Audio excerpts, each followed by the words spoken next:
ba DJ mulekera okutulimba sente ze mukolera. Okitegera nga mwoli tulekera okulimba cause kigenda kutate career z'abantu abasinga ba DJ abasinga ne young generation etunaba nayo mu maaso. Kati DJ asobokera ku machana gamba nkolera miliyoni nkolera kakadde atali kakadde sikola. Okitegeera naye nga akulimba. Okitegeera kati gono nimba nti gwokolera kakadde mu kifo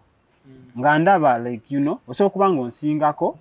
then nga nkuddako kokadde like nga nyina step ng'emu gyonsinga nze jagamba kati nze nsetinze 8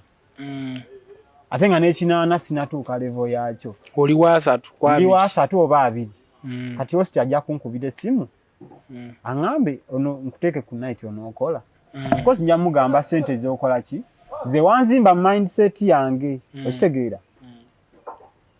njawo nzikangera nkugamba emitwalo 8 host agambe nkwe emitwalo 2 onookola mbutuufu nja kuba njagala sente naye nja kutya okujja okukola. Okitegedde kati awo buzibu buva ba DJ mulekera okutulimba senze mukolera. Yes je bali abazifuna naye you know sana muko ku mazima olumu katonje okwagaliza industry okula. Kino kye kiweta ku kibuuzo kino nti are you in any association nga wala abayimbi nti balina association je balimu? Yes nti in association jolimu so kati mu association mwe ebyo bintu tebibaamu. Tubaniriza in this other episode ndia tukomeo n'ebyo kya so gendo subscribing commenting sharing yamanya nga bulijjo Ronald namanya leero tukyaziza omukuba DJ abalungi abakyasinza okuba abakabe bano mu Kampala adala bali myaka gino ejaffe abakyakuba embali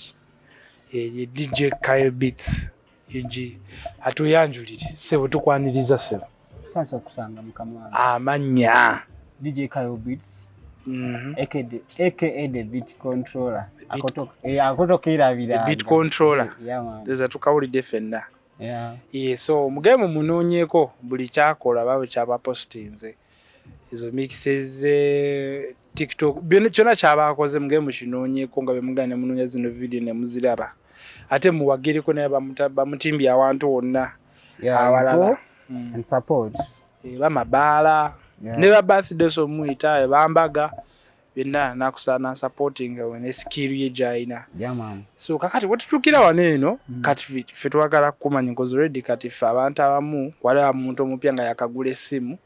oba waliwo omuntu omupya nga yakagula nga tamanyi ani DJ Kayo Beats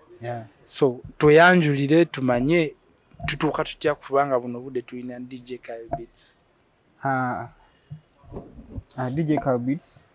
gemanya gange everywhere, Instagram, TikTok, I have Facebook, DJ Kayo Beats, I have X.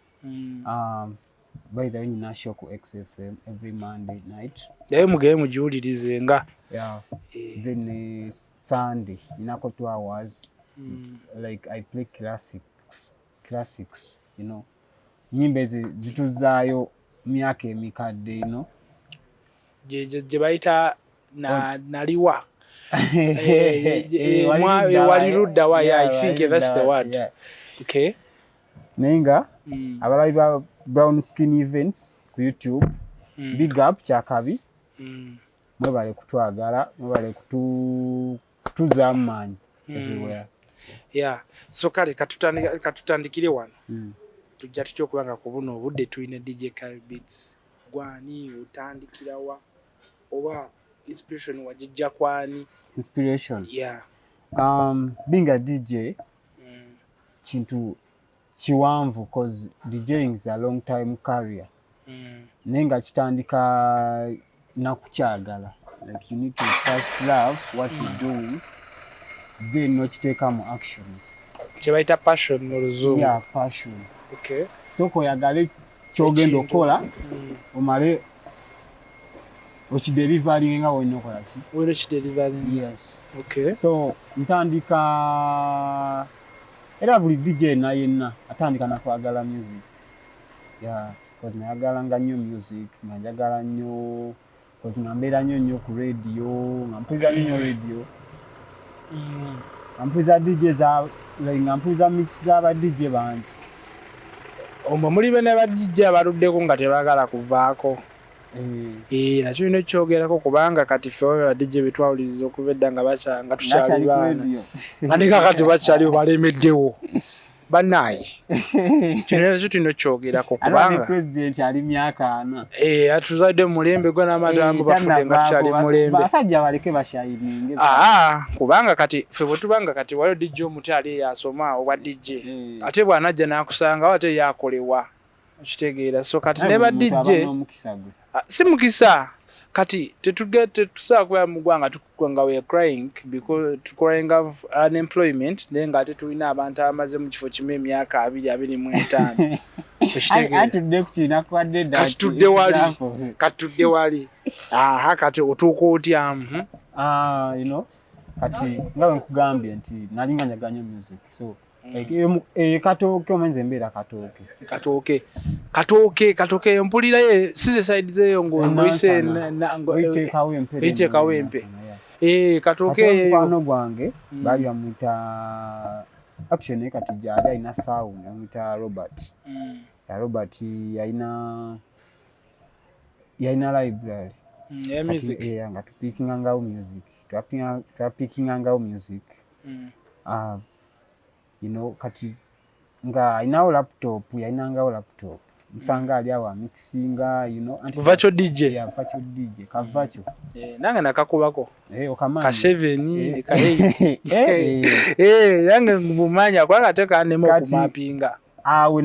unatandika okubeera inspired cause nayagalanga nnyo music nga mpuliza ba DJ ab'enjawulo aba international n'aba wano benyininyini n'ennyimba ze nnyininyini nga ngattamu naye okusinga nga njaganya music w'abazungu naye njagala nnyo okwegeziwaza buli muntu abako kyayagala nga njaganya ekintu kiri classic nga kiri classy so kati namusanga amixinga awo nga mpaamu nentandika mpola nangamba singa waŋŋamba dda nampaamu nenzannyamu awo nendaba binnyumira nekenyini nentandika okubikola ki obinyumirwa mpola olwavaamu ne mubuuza newa tosobola kunfunirayo kalaputopu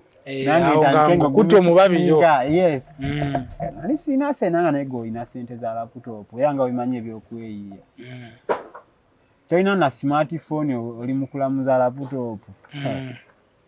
naye n'ekisajja kiro kinkubye so kakati ndiwayo n'omuvubuka kati omuntu ali eyo ne buno budde nti bw'alaba eno vidiyo ajja kugenda akoleki so anoonya laputopu nayagala kola kikuyiga kubeera DJ naye ate kati bwetuuza ku ekyo buno budde nga nkugambye nti omuvubuka era genda okunoonya laputopu abeere DJ so kati bwemubuuzi bwetuze tufuna nti kale fine waliwo omuntu eyakirabako nga wakiraba nobeera DJ nobeera successful ate kati ne mundongo ena part gyokoze ki gyoplayinzeemu naye ate kati tulina te abalaba laptop ate nga tesiba DJ kuba kati beamu ku bantu betulina mu industry essaawa ya leero nti ajja kwetala laptop yatekawa kuba music yeeyite DJ okitegeera so n'olusi wano ba DJ betusanga nga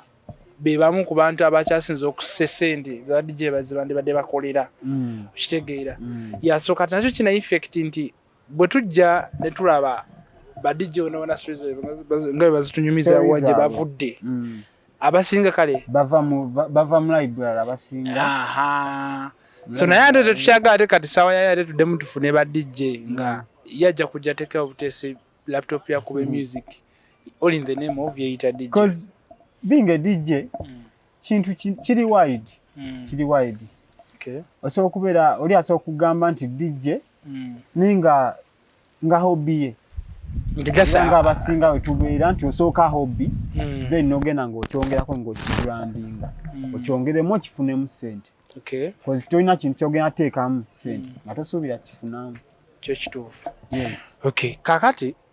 omulabi ali ayagala kumanya gwenga DJ kuzumanyi bobeera eno limelight ba DJ bano kizibu nnyo okusanga DJ nga one ngali committed to a relationship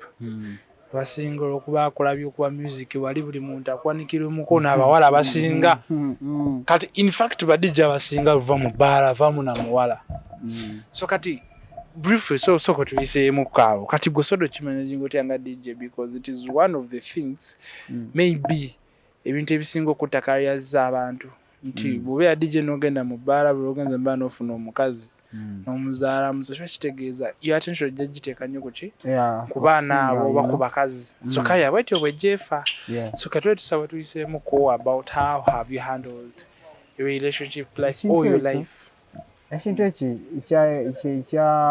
kiri kyogambye mbu omuntu ajja kujja mu club azanye music aveewo n'omuwala kisinzira omuntu neeyisa gye yeeyisaamu and I think kale si kirungi because wokyemanyiiza aye kuvaamu omuze si kirungi n'akamu but all I can say DJ wabaayo ne mukazi we oba girlfriend obeera n'oyo towankawanka nnyo n'abantu bangi. So kati gwe ng'omuntu at the moment you're committed oyina family oyina omukazi n'abaana siina mukazi but I'm dating. You're seeing someone? Yeah, I'm just dating. Siina mukazi. Toina mukazi. No, anti kati bo dating ewe no mukazi o dating. Basi namuteekawo akanti kati ambasi natongoza. Nina difference. Wama tekitegeeza nti alina omukazi? Kwamna ba dating mukazi ku standard za Uganda. Especially because n'omusajja kati olwodde ezo gam dating omusajja munne.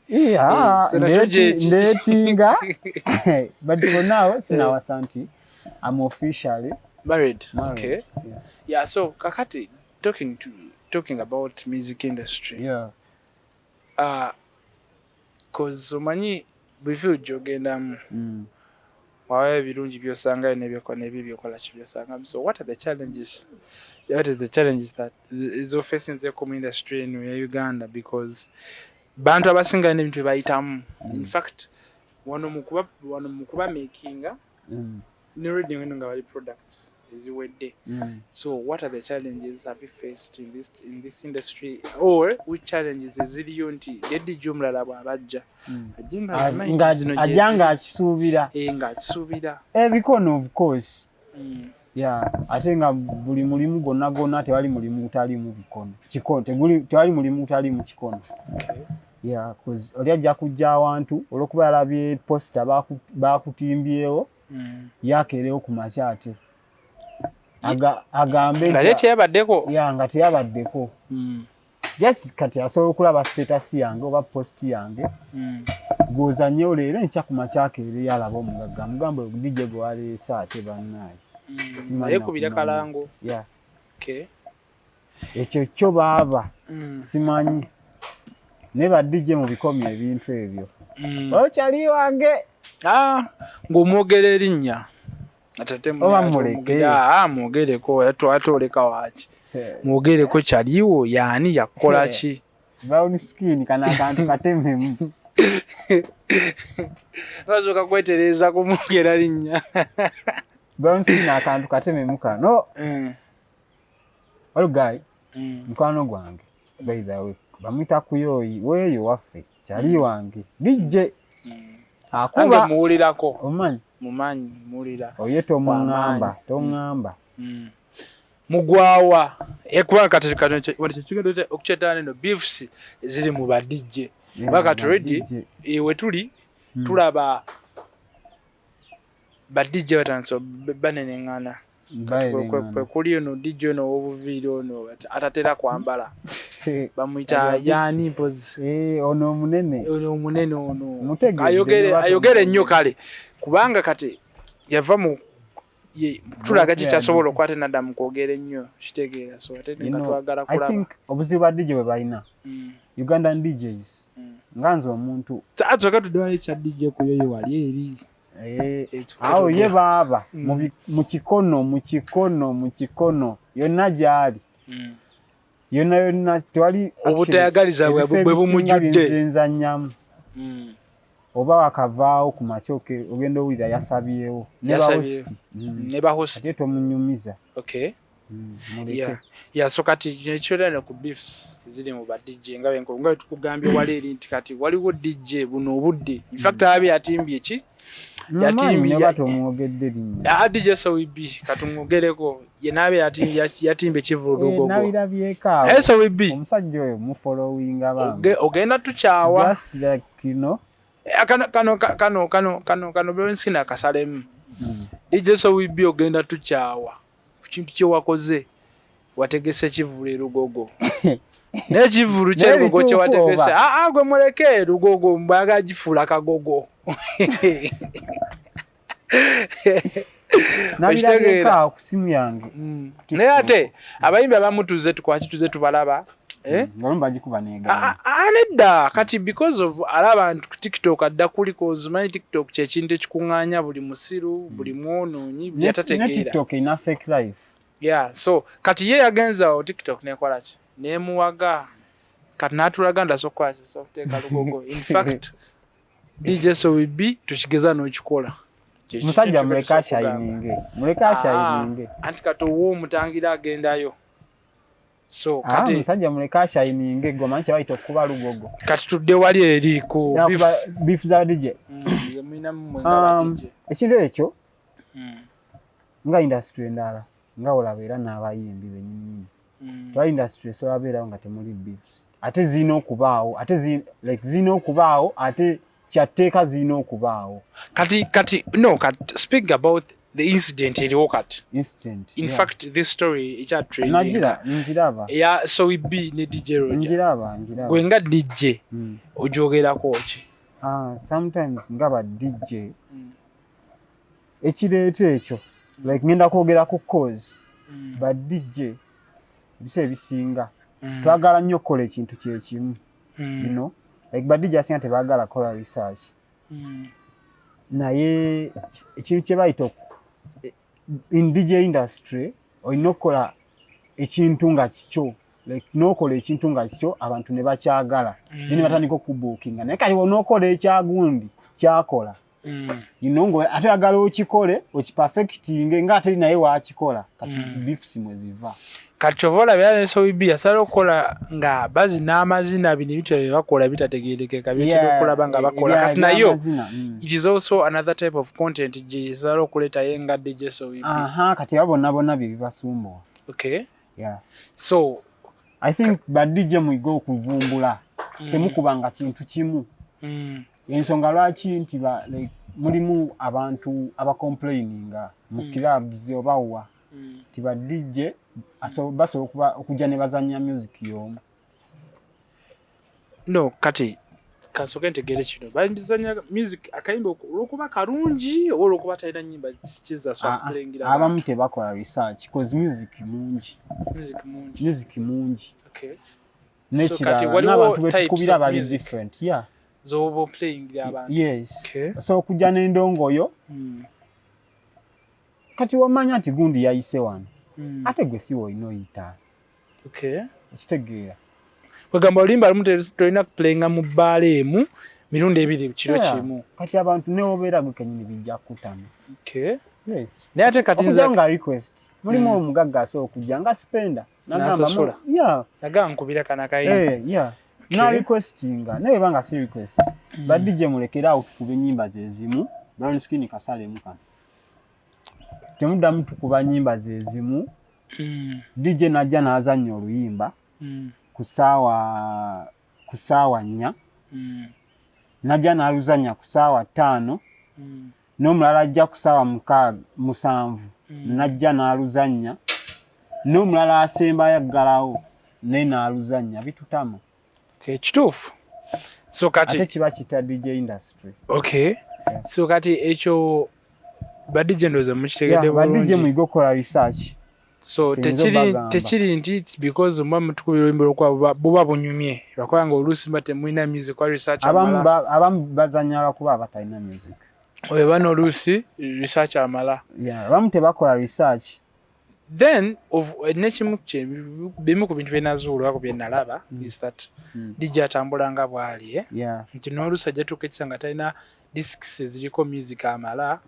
gye kiri ate obulagajjavu nga ina flash olina okuba ne yard disk bw'atuuka n'akoowa ekitono ennyo olina okuba ne tutera natukuba mixtape ekyo ekintu ekyo kyali nnyo mu badijja abakazi naye simanyi oba kyagenda kibulaabula tulina badijja abakazi badijja abakazi nga mbadde sirina gwe mmanyi abe mukwano gwange zato ono w'ebizigo ne Yerusa ekyo gwakyogedde oli mukwano gwange mwatyo seetinga omukazi kiki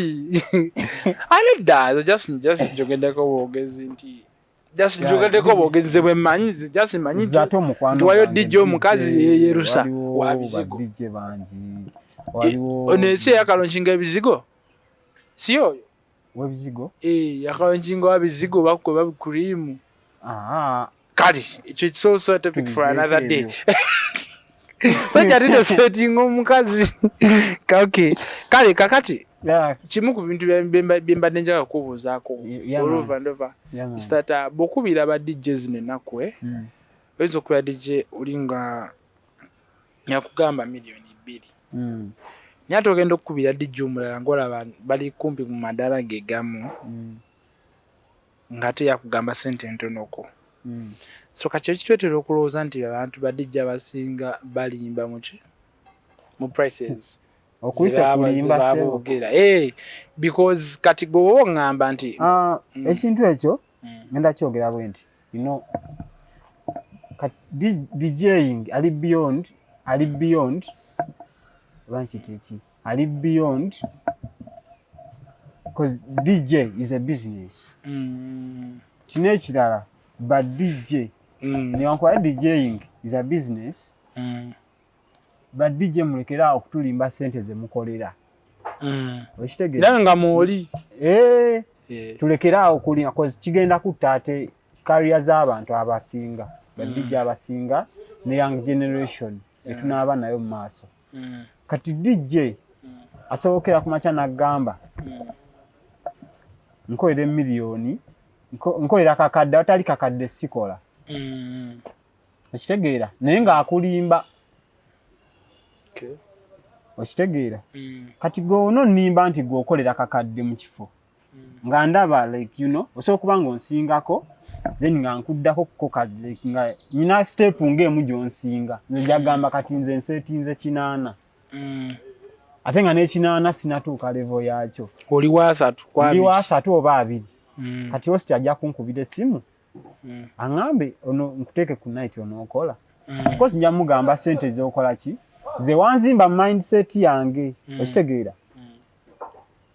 njawo nzika ngera nkugamba $800 hosti agambe nkwe $20 onookola mbutuufu nja kuba njagala sente naye nja kutya okujja okukola ekitegedde kati awo buzibu ebuva badijje mulekeraawo kutulimba senze mukolera yes gye bali abazifuna naye kisaanamuko ku mazima olumu okwagaliza industry okukula kino kyekitweta ku kibuuzo kino nti are you in any association nga walaba abayimbi nti balina association gye balimu yes nti in association gy'olimu so kati mu association mwe ebyo ebintu tebibaamuko temubyogerako ebintu bya prices omuntu z'abakolera ebintu by'emiwendo ebyo ebiseera ebisinga okusinziira ku bakulu baffe mu association like they say buli DJ alina ebbeeyi ye tebanasetingawo bbeeyi nti tinze nkolera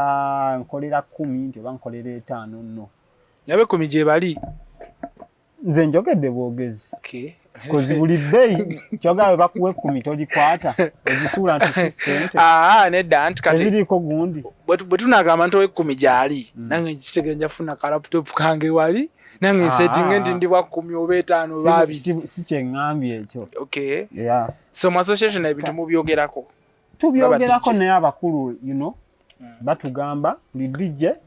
abeeko n'ebbeeyi ye yes ekitegeera naye ekintu ekyo ebiseera ebisinga Aye nawe ogenda okitunulamuko olumu ng'olaba kituufu cause nja kujja njagala ssente. Rent bammanja. Ekitegeera osikyagamba omanyi jangu okole ssente zino. Kale kwegamba okwalwambeera kuyitawo. Cause ffenna Uganda tukyali bubi tunoonya kawogo. Ekitegeera tunoonya ssente buli muntu kubaawo. Kale onooseetingawo ebbeeyi nti eyo gyenkolera. Abantu amu obo baleseewa. So kati kitegeeza bano ba DJ kati bano betulaba basaba bewuba mu mabaala.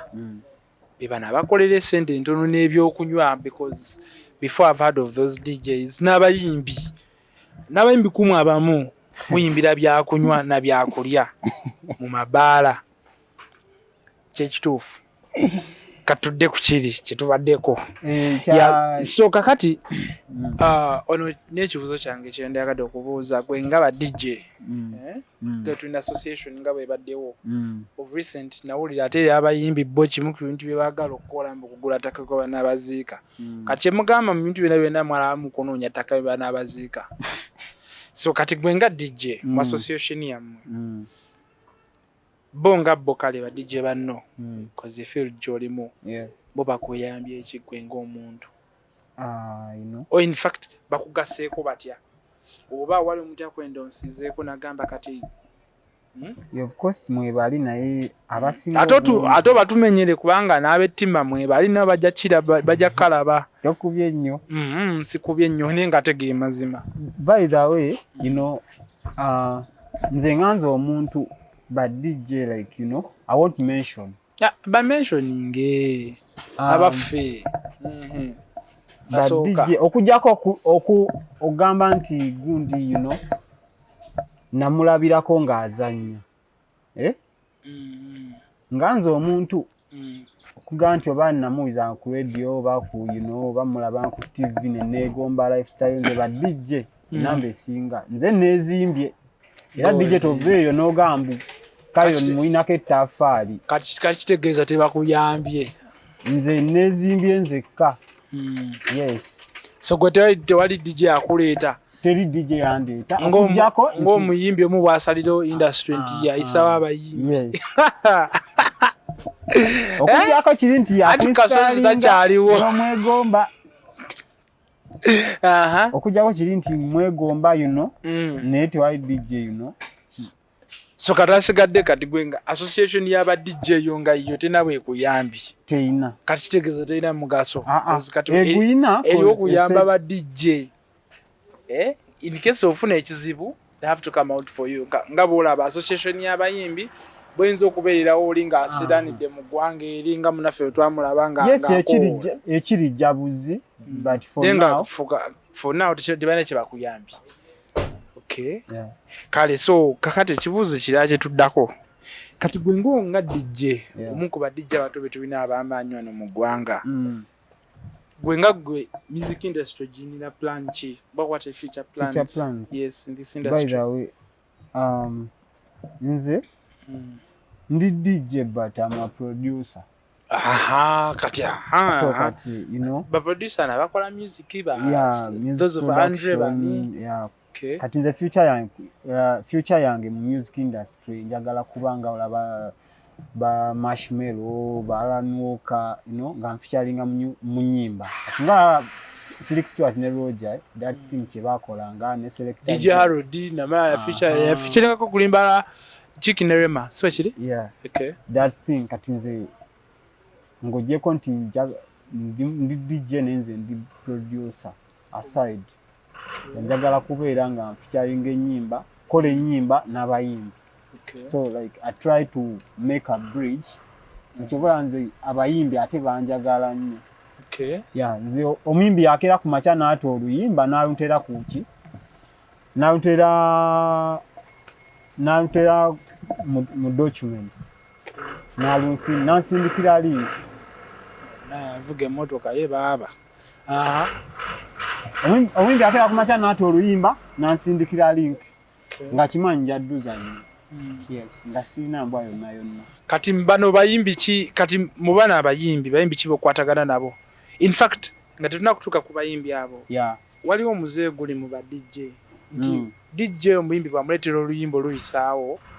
abasinga bw'atamusaba ssente aba DJ abamu batanya okusaba amagulu basaba abakazi batera okwebaka n'abakazi okubayisaawo bwempuliranga so kati how true is that? So how true is that? I'm not sure nti oba kituufu siri sure ku ekyo kubanga abamu babalumiriza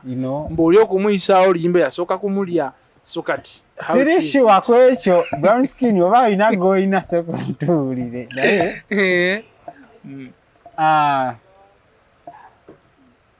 as a DJ nga oli DJ ebisa ebisinga you have to first love music whatever ngeki kyonna music ng'omulimu like olina okwagala music okubeera DJ kati omwimbi wanaaleeta oluyimba n'ogaana odduzannya yes asobola okuba nga atandika butandisi ne wanaakuba asookera ku makya n'akuba nga si levoyo n'abakubye oluyimba lwe gwe kennyini gwalina odduzannya nende n'abakubye bagano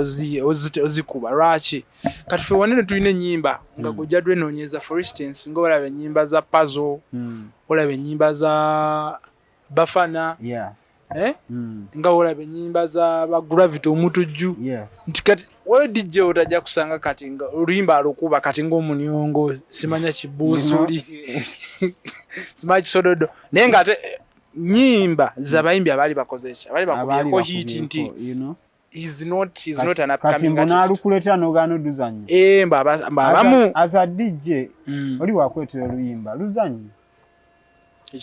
toteekawo nnooma oluyimba eba project number you don't know how much has invested in that song tomanya kikyataddemu kulutuusaawo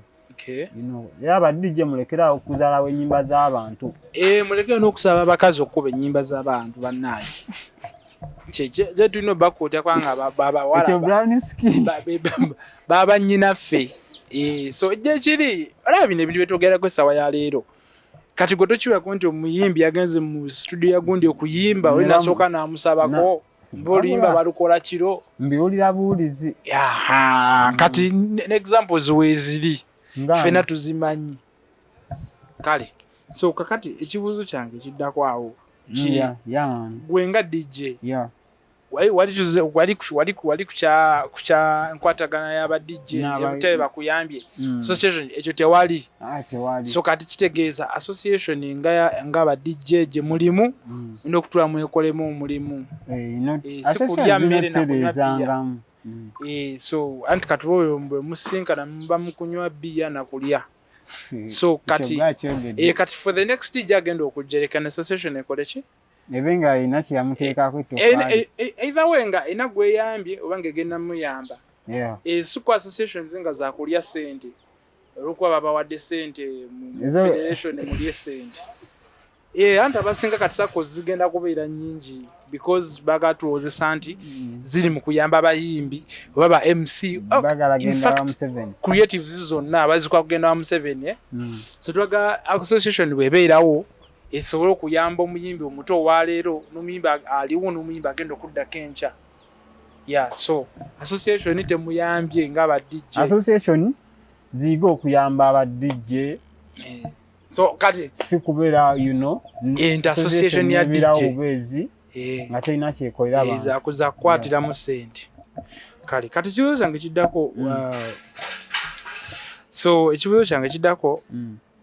music kigosinga okwagala gwe nga DJ because of course kati ng'onokubira abantu ekintu nawe omuntu ndosooka n'okinyumirwa nkola ku radio ya luzungu okimanyi ya luzungu kati bano abanaku ayagala music because yanga we nagambye at the beginning kati oli muntu nnyo wa luzungu so kakitegeeza kibuusuli tokikuba ekya puzzle abula kati nanti radio ekuba ozanya radio zanya clean so kale ekibuusuli tekiri clean nedda ali clean but you cannot tosobola kuleeta club music mungi nnyo cause ekibuusiri club music ekibuusiri kya puzzle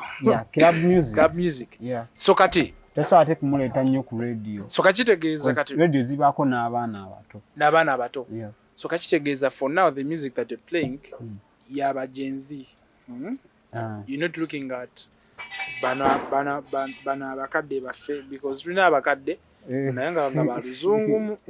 kitegeera naye ate nange nyiza okubeerayo akuza ekisododo ekyani ekya Latinum so kati ffe kakitegeeza nze nga DJ watombaala nsinze wabula ebintu bya music kakitegeeza puzzle awo bw'oba tokuba music we naawe nga DJ oba omupinga mu magezi ate muzannya mu clubs mba muzannya mu clubs so utakuzannya ku radio nenkuzannya mu clubs era mbako etoffaidi enkutadde so kati nze njagala new music tudde kukinga we nagambye mu ntandikwa njagala new music yadde station kwenkwera ya luzungu ne music ebiseera ebisinga njagala nnyo oluzungu naye ate tekinzigyako kubeera ate muna Uganda si nyina kikola 50 ale ba DJ mulekera okuzannya ennyimba z'oluzungu nale mwirabire ezeewaka kuba omuzungu si be bajja okwawagira mu clubs era mwebana abaana bawano ku ground abajja mu ndongo y'abaana bawano mujagale mubapushinge mubongereyo so kati bwe twogera ku music oyo gwe mukuba ku radio ezo radio ne TV kale all media houses nenze manyiyo katandikire ku BTFM eyo kwa Kashia yona BTFM gye tulina ono mu Uganda bagenda ne bakwata ezo ennyimba z'abantu bedda buli kaseera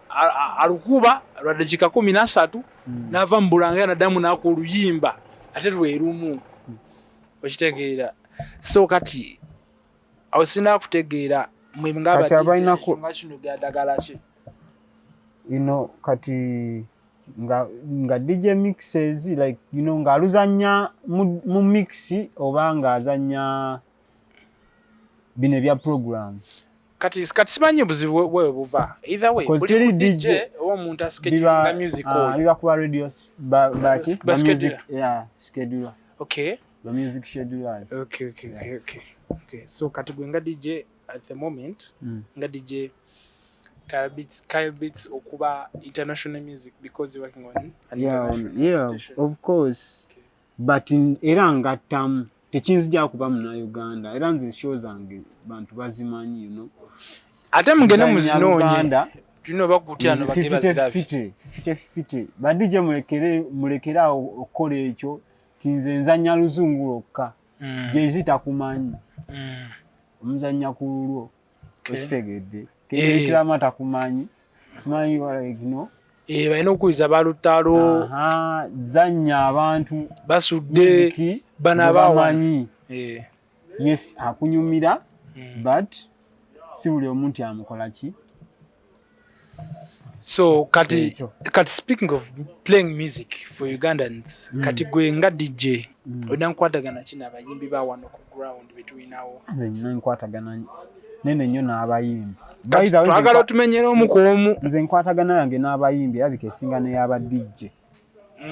kyo kituufu kubanga era bayi bakuleta product yaabwe n'otambuza product yakyo omuntu alyako munne okujjako nze nkolagana n'abayimbi y'amaanyi nnyo n'okusinga ba DJ kye bankola kyokka ebintu byabwe bimanyi kuzaalawa nkokola nga bwe nakunyonyoddemu wali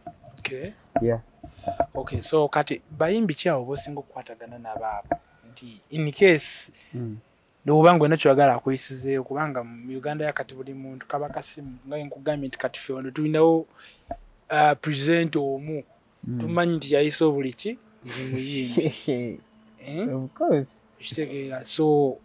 bayimbi ki abotera okukwatagana nabo nina abayimbi banyo benkwatagana nabo oba okwataganyeko nabo kale nina epasi nina ba Spice Diana wale bana abavubuka bani ani Keizan Bobosa aba America America wa America ba style yabo ba ya America okay na ba Fine Soldier na abayimbi banji nebesobola kumentioninga okay so kati nga tumaliriza man kati katugereko ku the real scratch battle ezigenda okubeerayo abantu mwampadde obuwagizi bwammwe neyanziza akalulu bakakubye batuwa gundi oba bafoot soldier bali baleekaana batunominatingira ku gundi ku social zaffe you submit then kati abantu ne balaba ne balaba video yo then ne bateekayo ne batandika okutaginga ne bakomentinga ne bataginga bana mugende mulonde cause fena cause tuli kutoka crazinga Ugandan creatives in fact artists zetuyina baba DJ bamuyimbi oba comedian chocho baba bataddeyo bana tutwala obudde tugende nga tulonde ulayinza okuba muganda ulayinza okuba anti war it could be anyone in your life so let's go and always vote for those people adabe bajja ne batusaba obululu bwabwe so kale kati nga tumaliriza man tuna event ejja masawo ya Mac Pro musajja wange oyo ne kinje sinakutegera relationship ya Mac Pro bilibitya kale so tuwe gundi eyo nja kunyumizayo ka story Mac Pro just omanyo okumitinga omuntu omulundi ogumu like twamitinga Makerere omulundi ogwa gumu ne tukwataganirawo omakyayita omuntu okutegeerawo mu lunaku lumu nakutegeererawo so kati omyaye mwana talina mbwa sajjawo talina mbwa era waba n'akatambula obaolyawo mwana jangu oyiseemu gyokola okitegeera era nze kati bebamukuba host gwensinga okuwa respect ogayi mwana talina mbwa wakabi so era event yancha nga munana yencha so tugende banaye tumuwagireko supporting Mac Pro Fashions kyakabinyo big up tugenda kusalako brown skin yangambye agenda leta lole namba so kakati nga tumaliriza kati katwine ne event endala ejja ya DJ Soibi yategese lugogo agenda jifuula akagogo so lugogo agajifuula kagogo so kati kyo tukyogereko ki because kati nze kyenjinize ngenda kyogerako in my capacity takigeza nakikola kubanga ajja tukyawa kyo kyekituufu nze ate njawukana naawe buli muntu alina omukisa gwe ategeke fe tujja kujja onobeerayo gwe ng'omuntu ensigaana kujja ategeke fena tubeeyo kati bino ebisiga tugenda byogera edda so Brownskin I think cut